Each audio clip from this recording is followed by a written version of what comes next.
नमस्कार, मेरा नाम डॉक्टर स्वाति पांडे है और आज हम बात करने जा रहे हैं रिगार्डिंग डेवलपमेंटल स्टेजेस की एंड जिसमें फर्दर और हम डिटेल में डिस्कशन करेंगे। जब भी कोई इंसान जन्म लेता है उससे जब तक वो एडल्ट बनता है डिफरेंट लाइफ में स्टेजेस आते हैं, जैसे कि पहला इन्फेंसी का जो कि 1 साल की उम्र तक का एज होता है। उसके बाद उसका एज ग्रुप आता है टॉडलर का, प्री स्कूलर हो गया। उसके बाद उसका मिड एज स्कूल का आता है। उसके बाद वो एडोलसेंट बनता है एंड देन वो एडल्ट बनता है। आमतौर पे जो एडोलसेंट एज ग्रुप है वो बहुत क्रूशियल सा फेज होता है। ऑल्दो सारे फेजेस इंपॉर्टेंट है, सब क्रूशियल है, लेकिन ये एक ऐसा एज ग्रुप है जिसमें कि मेजर हार्मोनल चेंजेस आ रहे होते हैं। WHO के हिसाब से 10 से 19 साल की जो उम्र है वो एडोलसेंट एज कही जाती है।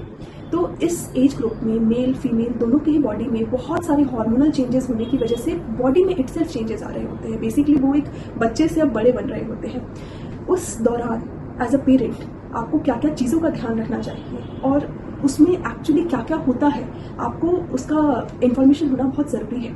तभी आप एक घर में उस उम्र के बच्चे का टेक केयर कर पाएंगे। इनफैक्ट आप सबने अपनी बॉडी में भी वो चीज़ें महसूस की होंगी। जो प्यूबर्टी के स्टेजेस होते हैं, जो लड़का और लड़की है दोनों में डिफरेंट टाइप पे शुरुआत होती है।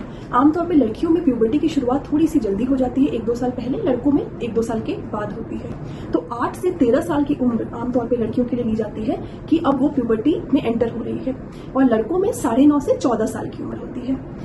इसमें भी फर्दर देखा जाए तो आता है कि जो यूजुअल एज है लड़की का वो 10 साल है, लड़के का 12 साल है। और लड़कियों में जो पहली चीज आती है वो है ब्रेस्ट की डेवलपमेंट होना। Breast development is the first sign puberty का।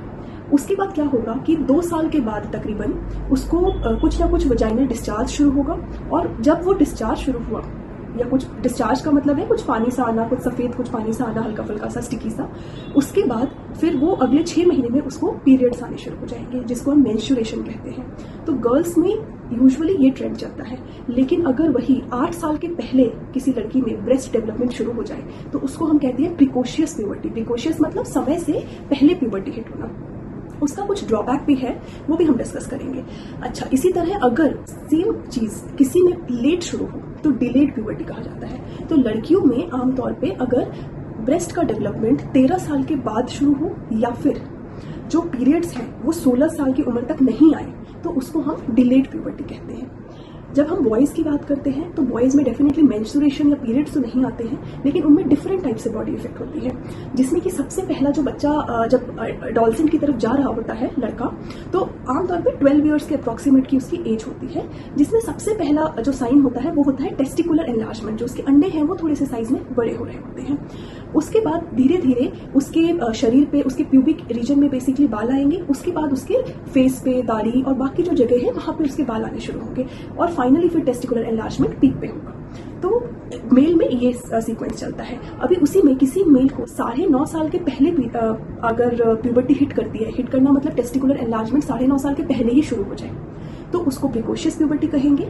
और उसी तरह अगर हम 14 साल के बाद देखें, अगर बच्चे में यही प्रॉब्लम आ रही है, प्रॉब्लम नहीं एक्चुअली ये चीज आ रही है, तो that is basically delayed puberty. तो आमतौर पे प्रिकॉशियस मतलब लड़कियों में प्यूबर्टी काफी कॉमन है, जल्दी देखा जाना, लेकिन लड़के में वो थोड़ा सा डिलेड प्रेजेंटेशन होना वो ज्यादा कॉमन है। तो अगर किसी भी लड़की में महीना आना या ब्रेस्ट डेवलपमेंट होना वो लेट हो रहा है, इन दैट केस वो थोड़ा सा सीरियस कंसर्न है। उसमें आपको इमीडिएट दिखाना पड़ेगा और प्रॉपर असेसमेंट करवानी पड़ेगी। सिमिलरली अगर 8 ईयर्स के पहले आ रहा है तो भी आपको असेसमेंट करवाना है। उसी तरह लड़कों में अगर वो चीज़ अर्ली हो रही है तो वो ज़्यादा टेंशन का मैटर है रादर देन थोड़ा लेट आना।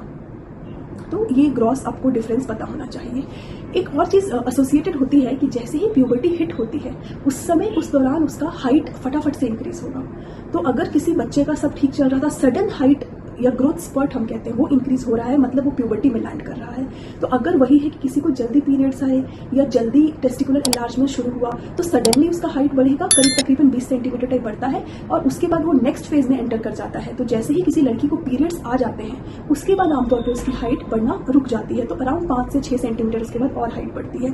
तो इसीलिए अगर हम समय से ये चीज का पता लगाएंगे तो कुछ इंजेक्शन, कुछ मेडिकेशंस अवेलेबल होते हैं जिसमें हम प्यूबर्टी को थोड़ा सा डिले कर सकते हैं, जिससे कि उनका ग्रोथ या बाकी जो पैरामीटर्स हैं उसमें प्रॉब्लम नहीं आए। अभी के लिए इतना ही। अगले सेशन में हम इसको फर्दर कंटिन्यू करेंगे। Thank you so much.